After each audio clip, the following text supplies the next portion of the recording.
কোরআনুল কারিম থেকে ছোট্ট একটি আমল করেন, ইনশাআল্লাহ 3 দিনের ভেতরে আপনি ভালো ফলাফল পাবেন। অনেকেই পেয়েছেন, আপনিও পাবেন যদি কোরআনুল কারিম থেকে সহি শুদ্ধ করে আমলটি করতে পারেন। আমি আজকে যে আমলটা আপনাদেরকে শিখিয়ে দেব একদম পরীক্ষিত। কোরআনুল কারিমের আমল যদি শিখতে চান, এজ এ মুসলমান হিসাবে, একজন মুমিন হিসাবে যদি আপনি কোরআনুল কারিমের আমল শিখতে চান, তাহলে আপনি একটু সবর করেন, ভিডিওটি শুরু থেকে শেষ অবধি দেখতে থাকুন।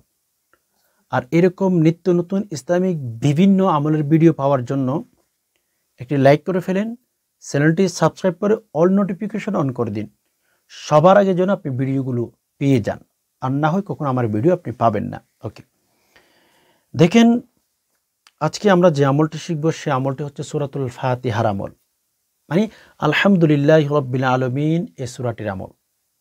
সহজ না? আমি একেবারে সূরাটি পর্যন্ত আপনাকে শিখিয়ে দেব, আপনার কোনো টেনশন থাকবে না, শুধু একটু সবর করে দেখতে থাকবেন। পানির মতো সহজ করে শিখিয়ে দেব, হয়তো এরকম সহজ করে আপনাকে কেউ আর বুঝিয়ে দিবে না, হয়তো আর কেউ বুঝিয়ে দিতে নাও পারে আপনাকে, অনেক সময় অনেক দিকে সময় নষ্ট করেছেন। একটু সবর করেন, ভিডিওটি শুরু থেকে শেষ অবধি দেখতেই থাকুন।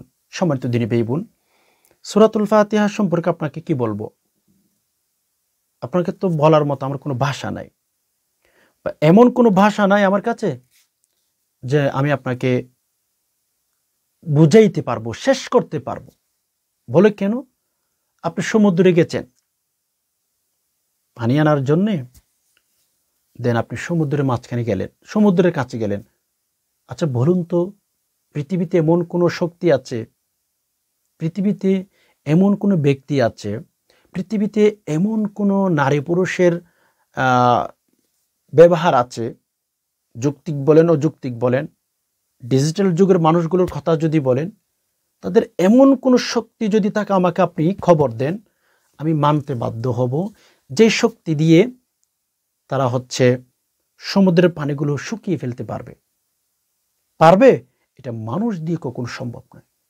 তবে হ্যাঁ হ্যাঁ হ্যাঁ, আল্লাহ পাক রব্বুল আলামিন যদি শুকাইতে চান ভিন্ন কথা, কারণ অনেক বড় বড় সমুদ্র আল্লাহ সুবহানাহু ওয়া তাআলা শুকিয়ে ফেলেছে, অনেক বড় বড় অনেক।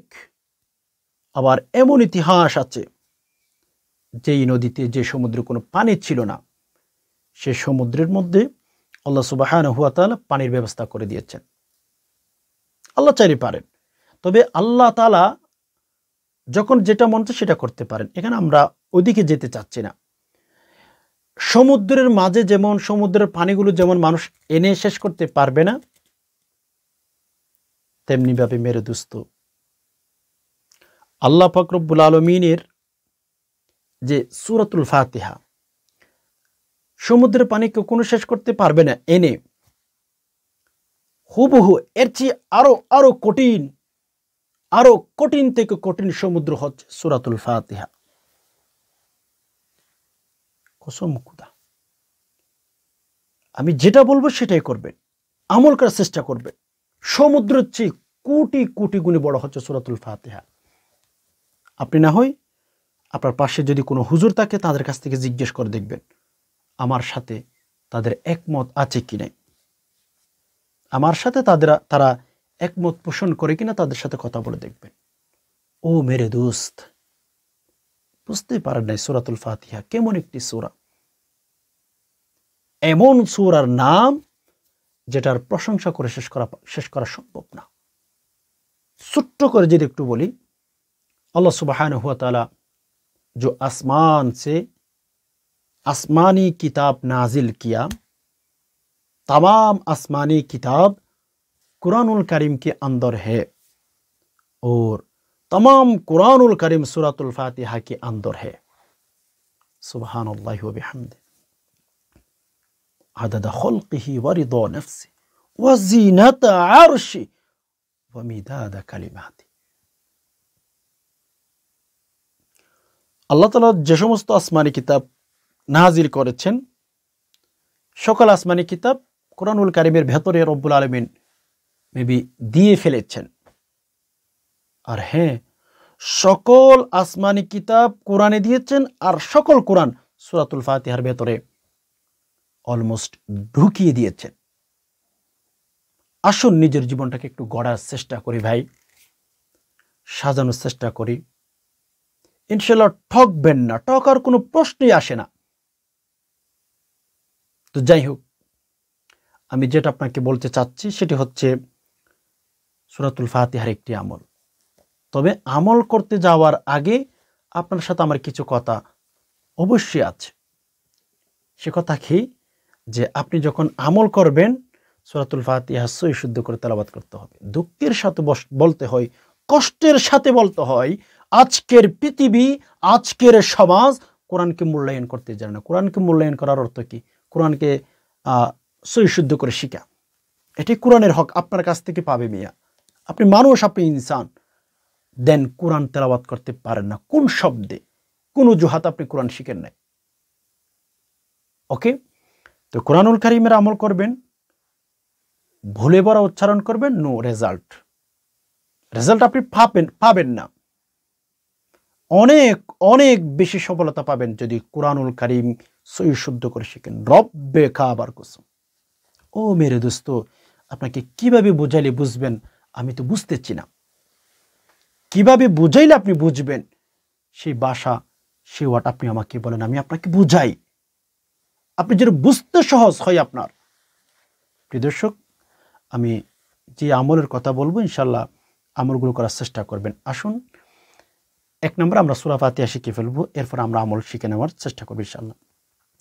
স্ক্রিনে লক্ষ্য করেন, আপনারা পারেন আমি মানি, লেকিন বলে বড় উচ্চারণ করলে তেমন একটা ভালো বেনিফিট আপনি পাবেন। আমি কিভাবে হরফগুলো উচ্চারণ করতেছি, আদার্স শব্দগুলো, আয়াতগুলো কিভাবে পড়তেছি একটু খেয়াল করুন। হ্যাঁ, বিসমিল্লাহির রহমানির রহিম, আলহামদুলিল্লাহি রাব্বিল আলামিন, আর-রহমানির রহিম, মালিকি ইয়াউমিদ্দিন, ইয়্যাকা না'বুদু ওয়া ইয়্যাকা নাস্তাঈন, ইহদিনাস সিরাতাল মুস্তাকিম,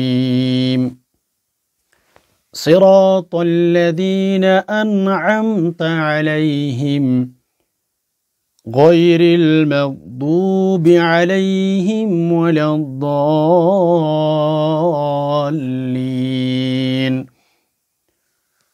আমিন। এই হচ্ছে সূরা ফাতিহা। মোটামুটি একটু কষ্ট করে শিখে ফেলবেন। ওকে, শিখে ফেলার পরে আমল করার চেষ্টা করবেন। ওকে, তো আমল কিভাবে করবেন মেরে দোস্ত?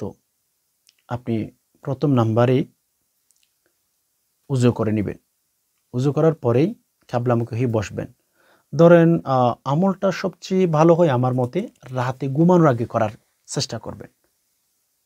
রাতে যখন আপনি ঘুমাইতে যাবেন, উজু করে ঘুমালেন, এটাও কিন্তু অনেক বড় বড় একটি ইবাদতের সমতুল্য। ইনশাল্লাহ চেষ্টা করুন। ওকে, আমল করার জন্য ঠকবেন না। সূরাতুল ফাতিহার আমল করে আপনি ঠকার প্রশ্নই আসে না। হোয়াই? তো যাই হোক, সূরাতুল ফাতিহা আমি যেভাবে বলেছি ওভাবে আমল করেন। কিবলামুখী হয়ে বসবেন, রাতে ঘুমানোর সময় 3 বার ইস্তিগফার, আস্তাগফিরুল্লাহ, আস্তাগফিরুল্লাহ, আস্তাগফিরুল্লাহ। যদি পারেন অন্যান্য ইস্তিগফার পাঠ করতে পারেন, আস্তাগফিরুল্লাহ ওয়া আতুবু ইলাইহি, এটিও 3 বার, আস্তাগফিরুল্লাহ ওয়া আতুবু ইলাইহি, আস্তাগফিরুল্লাহ ওয়া আতুবু ইলাইহি, 3 বার। হ্যাঁ, আর যদি অন্যান্য ইস্তিগফার মুখস্থ না পারেন, শুধু আল্লাহ ক্ষমা করুন, আল্লাহ ক্ষমা করুন, এতটুকু বললে হয়ে গেল। এরপর 3 বার দুরূদ শরীফ, সাল্লাল্লাহু আলাইহি ওয়াসাল্লাম, সাল্লাল্লাহু আলাইহি ওয়াসাল্লাম, সাল্লাল্লাহু আলাইহি ওয়াসাল্লাম, এটি পাঠ করবেন। অন্যান্য দুরূদ আছে সেগুলো আপনি পাঠ করতে পারেন। ওকে, তো পাঠ করার পরে সূরাতুল ফাতিহা 3 বার, বিসমিল্লাহির রহমানির রহিম, আলহামদুলিল্লাহি রাব্বিল আলামিন, আর-রহমানির রহিম, মালিকি ইয়াউমিদ্দিন, إياك نعبد وإياك نستعين اهدنا الصراط المستقيم صراط الذين أنعمت عليهم غير المغضوب عليهم ولا الضالين আমিন। 3 বার পাঠ করতে পারেন, 7 বার পাঠ করতে পারেন। এখন আপনি শুরুতে 3 বার ইস্তেগফার, শুরুতে 3 বার দুরূদ শরীফ, মাঝখানে সূরাতুল ফাতিহা 3 বার অথবা 7 বার অথবা 5 বার পাঠ করে শেষে 3 বার আবার দুরূদ শরীফ পাঠ করবেন। এরপর এভাবে সিনায় হাত দিবেন, সিনায় এভাবে হাত দিবেন, হাত দিয়ে আল্লাহর কাছে দোয়া করবেন, আল্লাহ আমার শরীর অনেক অনেক রোগ হয়ে গেছে, আল্লাহ আপনি আমার শরীরের রোগ ভালো করে দেন, আল্লাহ আমার হার্টের রোগ আছে, আল্লাহ হার্টের রোগ ভালো করে দিন। আল্লাহর কাছে বলেন, আল্লাহ আপনাকে ভালো করে দিবে। সূরাতুল ফাতিহা বুকে হাত দিয়ে তেলাওয়াত করার সময় আপনি চাইলে এভাবে হাত দিতে পারেন। এই সূরাটির নাম সূরাতুশ শিফা বলা হয়েছে, মানে সকল রোগের মহা ঔষধের নাম সূরাতুল ফাতিহা। আর কোন শব্দ দিয়ে বুঝাইলে আপনি বুঝবেন, আপনার কাছে যদি কোনো লুগা থাকে, শব্দ থাকে, আমাকে বলবেন। সূরাতুল ফাতিহার আমল অনেক নারী পুরুষ করে, অনেকে করেছেন, সবাই কিন্তু ভালো বেনিফিট পেয়ে গেছেন। ওকে, ইনশাল্লাহ জীবনে অনেক কিছু পাবেন আল্লাহর কাছে যদি চাওয়ার মতো চাইতে পারেন। আল্লাহ নিজে যেহেতু বলেছেন উদউনি আস্তাজিব লাকুম, তোমরা আমার কাছে চাও আমি তোমাদেরকে দিয়ে দেব। তাহলে আমরা যদি সূরাতুল ফাতিহার মাধ্যমে রব্বুল আলামিনের কাছে আমাদের অসুস্থতার কথা, আমাদের হার্টের সমস্যার কথা যদি বলতে পারি, আল্লাহ তাআলা ইনশাল্লাহ দূর করে দিবেন, চিন্তাও করতে পারবেন না। ভরসা রাখুন আল্লাহর উপরে, চেষ্টা করুন, বাকিটুকু উপরওয়ালা দেখে নেবেন। আজকে এই পর্যন্তই থাকুক, দেখা হবে অন্য কোন ইসলামিক ভিডিওতে ইনশাআল্লাহ। আল্লাহ তাআলা আমাদের সবাইকে সুস্থ রাখুক, আমিন। হাদা মা ইনদি ওয়াল ইলমু মিনাল্লাহ আলাইহি তাওয়াক্কালতু ওয়া ইলাইহি উনীব। আসসালামু আলাইকুম ওয়া রাহমাতুল্লাহি ওয়া বারাকাতুহু।